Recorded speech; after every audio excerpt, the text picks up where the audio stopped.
हाँ जी, हमारा टॉपिक चल रहा था 12th क्लास का वंशागति तथा विविधता के सिद्धांत।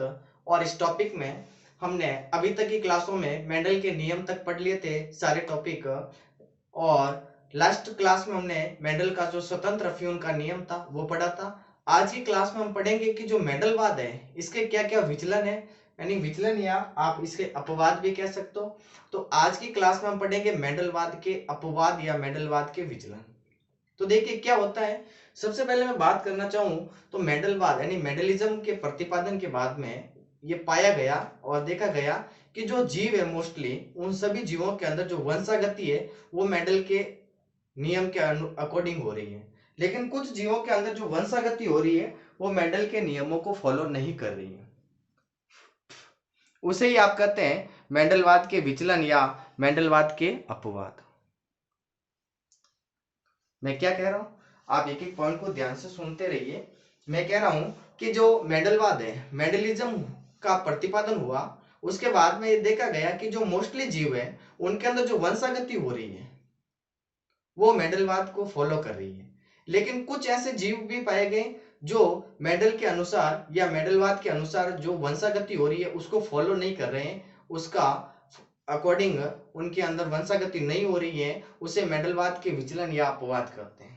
अब कौन कौन से, तो वही आज हम पढ़ेंगे। और इस क्लास में हम सबसे पहला विचलन पढ़ेंगे अपूर्ण प्रभाविता, जिसे आप इंग्लिश में इनकम्प्लीट डोमिनेंसी कहते हैं। क्या होती है और कैसे होती है, तो देखिए शुरू करते हैं सबसे पहले मेंडलवाद के विचलन या अपवाद। ठीक है, तो सबसे पहले आपको बेसिक बातें दो लिखनी है, मैं बोल रहा हूं आप एक बार नोट कीजिए कि मेंडलवाद के प्रतिपादन के पश्चात पाया गया कि सभी जीवों के अंदर वंशागति मेंडलवाद के प्रतिपादन मेंडलवाद के अकॉर्डिंग होती है। लेकिन कुछ जीवों के अंदर जो वंशागति हो रही है वो मेंडलवाद को फॉलो नहीं कर रही है।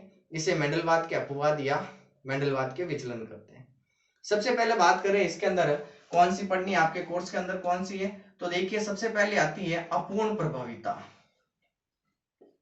अपूर्ण प्रभाविता इंग्लिश में इसे इनकम्प्लीट डोमिनेंसी कहते हैं। क्या होती है, तो देखिए सबसे पहले मैं बात करना चाहूंगा कि जो अपूर्ण प्रभाविता है, क्लियर दिखाई दे रहा है आपको, एक बार मैं देख लूं फिर आगे शुरू करते हैं। जो अपूर्ण प्रभाविता है ये मोस्टली इसका जो प्रतिपादन है या इसके बारे में बताने वाले जो वैज्ञानिक थे वो थे कॉल कॉरेंस। एक एक पॉइंट को ध्यान से सुनते जाइए। सबसे पहले अपूर्ण प्रभाविता के बारे में बताने वाले वैज्ञानिक कौन थे, कॉल कॉरेंस। इन्होंने सबसे पहले अपूर्ण प्रभाविता की खोज की थी। और इन्होंने किसके अंदर खोज की थी, तो इन्होंने सबसे पहले इसके बारे में खोज की थी मिराबिलस जलापा में। मिराबिलस जलापा क्या होती है वो भी बताऊंगा मैं, पहले बेसिक बातें आपको सीधे सीधे याद रखनी है कि सबसे पहले अपूर्ण प्रभाविता के बारे में बताने वाले वैज्ञानिक कौन थे, कॉल कॉरेंस थे। और इन्होंने अपूर्ण प्रभाविता की खोज किसके ऊपर की थी, तो इन्होंने मिराबिलस जलापा पे की थी। ठीक है, ये जो मिराबिलस जलापा है इस पादप को आप 4O क्लॉक प्लांट भी कहते हैं। क्या कहते हैं, 4O क्लॉक प्लांट भी कहते हैं। ठीक है, ये भी याद रखना। अब अपूर्ण प्रभाविता क्या होती है, तो देखिए आपने पढ़ा होगा मेंडल के नियम, और उन नियमों के अंदर आपने ये भी पढ़ा होगा कि जो प्रभाविता का नियम है जिसे आप लॉ ऑफ डोमिनेंसी कहते हैं, वो क्या कह रहा था कि जो लक्षण F1PD में प्रकट होते हैं उन्हें आप प्रभावी कहेंगे, और जो लक्षण F1PD में प्रकट नहीं होते हैं उन्हें अप्रभावी कहेंगे। और मोस्टली प्रभाविता के नियम में आपने देखा कि F1PD में प्रभावी लक्षण प्रकट हो रहे थे और अप्रभावी लक्षण अपने आप छुप गए या अपने प्रभाव को नहीं बता रहे थे। हालांकि वो उपस्थित थे लेकिन अपना प्रभाव आगे की पीढ़ियों में F2 या F3 में बताएंगे, उसे प्रभाविता का नियम कहता। अपूर्ण प्रभाविता क्या कहती है, अपूर्ण प्रभाविता कहती है कि F1PD प्रभाविता के नियम के अनुसार तो प्रभावी होनी चाहिए, लेकिन अपूर्ण प्रभाविता कहती है कि यहाँ पर प्रभावी कारक पूर्ण रूप से यानी अपने आप को अभिव्यक्त नहीं कर पाता है। इस कारण जो F1PD बनेगी वो दोनों पेरेंट्स से अलग ही बनेगी, दोनों जनकों से भिन्न, वो मध्यम प्रकार की होगी। कैसे, क्या, तो देखिए एक एग्जांपल लेते हैं आपके सामने। मिराबिलस जलापा के एक पादप है, लाल रंग के पुष्प लगते हैं उसके ऊपर, उसका क्रॉस आपने मिराबिलस जलापा के एक अन्य पादप जिसके ऊपर सफेद पुष्प लगते हैं उनके लेकर क्रॉस करवाया। क्रॉस करवाने के पश्चात आपने देखा कि F1PD के अंदर जो पादप बने उनके अंदर गुलाबी फूल उत्पन्न हुए, गुलाबी पुष्प लगे। फिर आपने उसकी F2PD निकाली स्वपरागण से, तो पाया कि लाल, गुलाबी और सफेद जो पादप थे जिनके पुष्प थे उनका अनुपात लक्षण प्रारूप और जीन प्रारूप 1:2:1 आएगा। कैसे क्या होता है तो वो अभी देखते हैं। तो अपूर्ण प्रभाविता के बारे में पहले याद रखना है कि अपूर्ण प्रभाविता के बारे में सबसे पहले बताने वाले वैज्ञानिक कौन थे? कॉल कोरेंस थे। और किस पादप पर इन्होंने इसको खोजा था? तो मिराबिलस जलापा पादप पर खोजा था। और मिराबिलस जलापा को ही क्या कहते हैं? 4 ओक प्लांट करते हैं। अब ये अपूर्ण प्रभाविता क्या होती है तो एक एक पॉइंट मैं यहाँ लिखते जा रहा हूँ, आप एक साथ नोट करते जाइए, फिर इसको एक एग्जाम्पल लेकर हम समझेंगे आगे। तो देखिए अपूर्ण प्रभाविता क्या होती है। एक पहला पॉइंट लिखेंगे, मेंडल के प्रभाविता के नियम अनुसार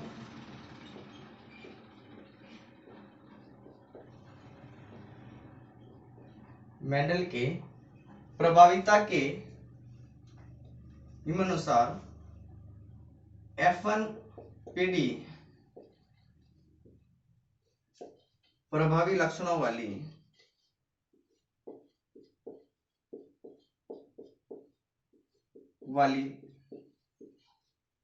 होती है।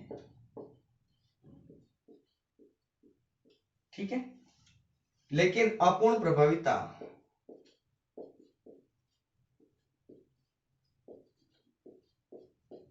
अपूर्ण प्रभाविता के अनुसार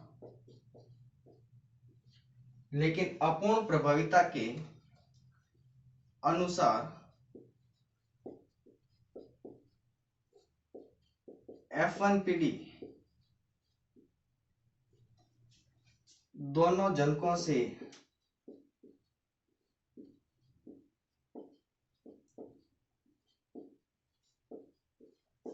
भिन्न, मतलब पेरेंट से अलग ही, बिल्कुल अलग ही, दोनों जनकों से भिन्न व मध्यम प्रकार की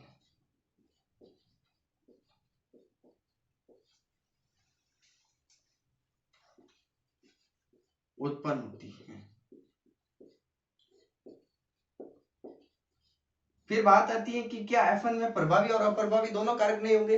तो दोनों कारक होंगे अवश्य, प्रभावी भी होगा और अप्रभावी भी होगा, लेकिन ये अपने दोनों ही प्रभाव नहीं बताते हैं। इस वजह से F1PD दोनों जनकों से भिन्न यानी अलग और मध्यम प्रकार की उत्पन्न होती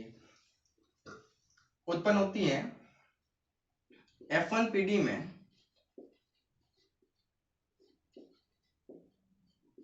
प्रभावी व अप्रभावी दोनों कारक, जिसे आज क्या कहते हो आप, जीन, दोनों कारक उपस्थित अवश्य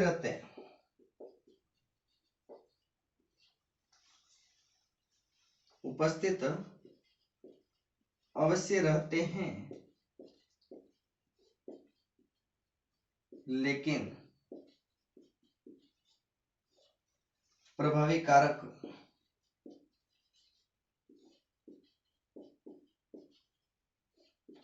पूर्ण रूप से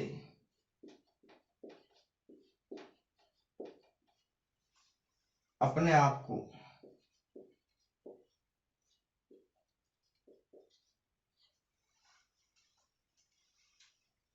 अभिव्यक्त नहीं कर पाता है।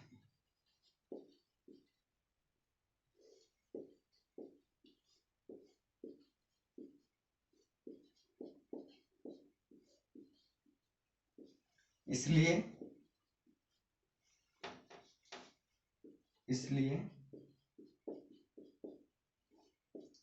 F1PD दोनों जनकों से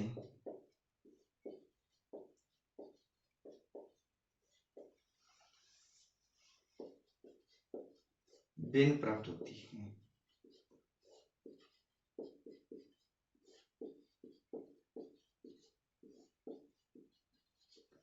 ठीक है, यहां तक नोट कीजिए।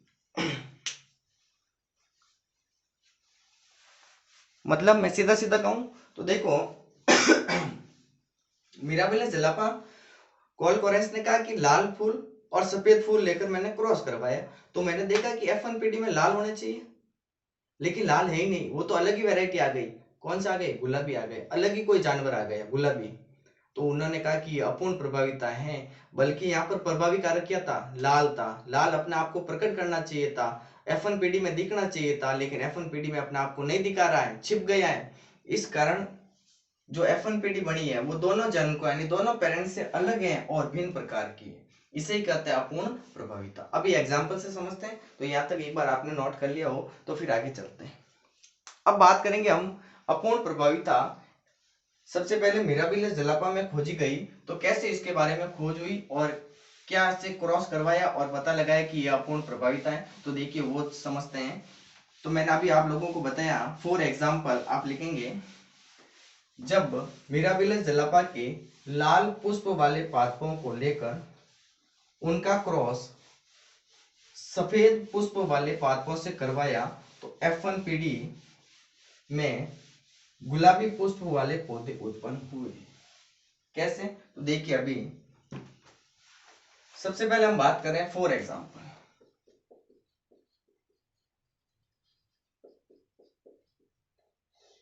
आपने लिया लाल पुष्प और इसका क्रॉस करवाया आपने सफेद पुष्प, ठीक है। मान लीजिए आर बड़ा आर तो है लाल और छोटा आर है सफेद। ये क्या हो गए? ये तो पेरेंट्स हो गए, तो या लिखेंगे पेरेंट्स या फिर लिखेंगे जनक।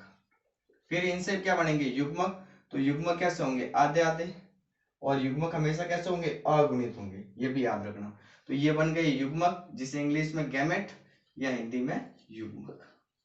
इन्होंने कहा कि जो अपूर्ण प्रभाविता है ये क्या कर रही है कि ये जो F1PD आप निकाल रहे हो, इस F1PD में जितने भी पादप बने उन सब पादपों के ऊपर कैसे फूल लगे? गुलाबी पुष्प। कैसे पुष्प लगे? गुलाबी। फूल कैसे लगे? गुलाबी। जबकि ये तो प्रभाविता के नियम को फॉलो ही नहीं कर रही है, ये मेंडल को तो फॉलो ही नहीं कर रही है। होने कैसे चाहिए? लाल, लेकिन हो गए कैसे? गुलाबी। ये क्या है भाई? यही तो है अपूर्ण प्रभाविता। अपूर्ण प्रभाविता कह रही है कि ये प्रभावी है, ये अपने आप को प्रकट करना चाहिए। सॉरी, प्रभाविता तो कह रही है कि अब लाल प्रभावी है, ये अपने आप को प्रकट करना चाहिए F1 में, तो लेकिन प्रकट नहीं कर रहा है। इस वजह से F1 क्या है? दोनों से अलग हो गई, गुलाबी पुष्प वाली। इसे ही कहते हैं अपूर्ण प्रभाविता। हालांकि यहाँ पर प्रभावी कारक भी है, अप्रभावी कारक भी है। बड़ा आर प्रभावी कारक है, छोटा आर अप्रभावी कारक है। दोनों कारक तो है, लेकिन अपने आप को प्रकट नहीं कर रहे हैं, अपने आप को दिखा नहीं रहे हैं। इस वजह से ये F1 क्या है? अलग ही बन गई, गुलाबी पुष्प वाली पौधे बन गए। फिर इन्होंने कहा कि इसकी चलो F2PD निकालते हैं। क्या निकालते हैं? F2PD। और F2PD निकालने के लिए आप क्या करवाएंगे? स्वपरागण। क्या करवाएंगे? स्वपरागण। तो F2PD निकाल लो चलो। तो F2PD में क्या दिखेगा? एक बड़ा आर, एक छोटा आर, एक बड़ा आर, दूसरा छोटा आर। फिर सारणी बनेगी जिसे आप चेकर बोर्ड कहते हैं। ये सारणी बन गई आपके सामने, ठीक है। पिता के लिए आप ऐसा चिन्ह, माता के लिए आप ऐसा चिन्ह बनाएंगे। इसका क्रॉस इसके साथ करवाएंगे तो बड़ा आर, इसका क्रॉस इसके साथ करवाएंगे तो बड़ा आर, छोटा आर, इसका क्रॉस इसके साथ करवाएंगे तो बड़ा आर, छोटा आर, इसका क्रॉस इसके साथ करवाएंगे इसके तो छोटा आर, छोटा आर। ये आपके सामने निकल कर आ गई F2PD। कौन सी पीडी आ गई? F2PD। फिर मेंडल ने कहा, सॉरी, अपूर्ण प्रभाविता में देखा कि इसका चलो लक्षण प्रारूप भी निकालते हैं, फिनोटाइप रेशियो भी निकालते हैं, फिर इसका जीनोटाइप रेशियो भी निकालते हैं, जीन प्रारूप भी निकालते हैं। तो लक्षण प्रारूप क्या दिख रहा है आपको? 1:2:1, और जीन प्रारूप भी क्या दिख रहा है? 1:2:1। ये है अपूर्ण प्रभाविता। तो यहाँ तक नोट कीजिए, पूरा अपूर्ण प्रभाविता है।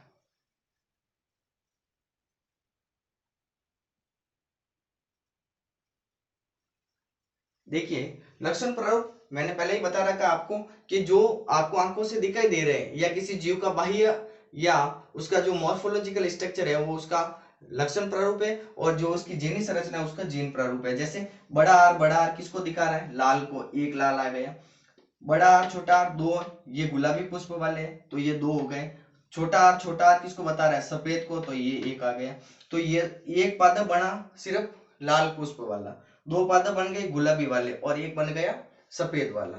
सेम का सेम जीन प्रारूप भी सेम आएगा, एक लाल वाला, दो गुलाबी वाले और एक सफेद वाले। अपूर्ण प्रभाविता ये। अब ये जो अपूर्ण प्रभाविता है ये मोस्टली पादपों के अंदर देखने को मिलती है। अपूर्ण प्रभाविता मोस्टली किसके अंदर पाई जाती है, पादपों के अंदर पाई जाती है। ये भी बात आपको याद रखनी है, ठीक है। मोस्टली प्लांट्स के अंदर देखने को मिलती है, एनिमल्स के अंदर ये नहीं होती है ज्यादा, ठीक है। तो अपूर्ण प्रभाविता में हमने क्या क्या पढ़ा आज की क्लास में, तो एक बार मैं वापस रिपीट कर लो, फिर इस क्लास को यहीं से खत्म करते हैं। देखिए सबसे पहले हमने देखा कि जो अपूर्ण प्रभाविता है वो क्या है। तो अपूर्ण प्रभाविता के बारे में सबसे पहले बताने वाले वैज्ञानिक तो थे कॉल कोरेंस, और इन्होंने इसकी खोज की थी मिराबिलस जलापा, एक पादप था उसके ऊपर।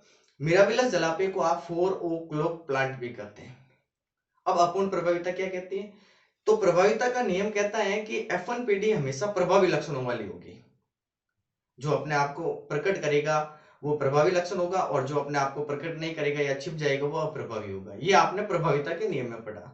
लेकिन ये अपूर्ण प्रभाविता मेंडल के नियमों को फॉलो ही नहीं कर रही है। ये तो कह रही है कि F1PD दोनों पेरेंट्स से अलग होगी, दोनों ये जो पेरेंट्स हैं इनसे ये अलग ही निकल रही है, ये होती है अपूर्ण प्रभाविता। हालांकि यहाँ पर प्रभावी कारक भी है, अप्रभावी कारक भी है, लेकिन ये अपने आप को प्रकट नहीं कर रहे हैं। इस वजह से F1PD दोनों जनकों से अलग और भिन्न प्रकार की गुलाबी पुष्प वाली उत्पन्न हुई, और इसका लक्षण प्रारूप और जीन प्रारूप आपने देखा कि 1:2:1 रेशियो आ रहा है। एग्जाम्पल लिखना चाहो तो लिख सकते हो कि मिराबिलस जलापा के लाल पुष्प वाले पौधों को सफेद पुष्प वाले पौधों के साथ संकरण करवाने के पश्चात पाया गया कि F1PD गुलाबी पुष्प वाले पौधों के साथ उत्पन्न हुई, और उसका F2PD निकालने के पश्चात लक्षण प्रारूप और जीन प्रारूप 1:2:1 पाया गया। धन्यवाद आज की क्लास के लिए। मिलते हैं अगली क्लास में नेक्स्ट टॉपिक के साथ। तब तक के लिए बाय बाय, शुक्रिया। अगर आपको मेरा पढ़ाया हुआ समझ में आ रहा है तो प्लीज लाइक शेयर और सब्सक्राइब कीजिए। धन्यवाद।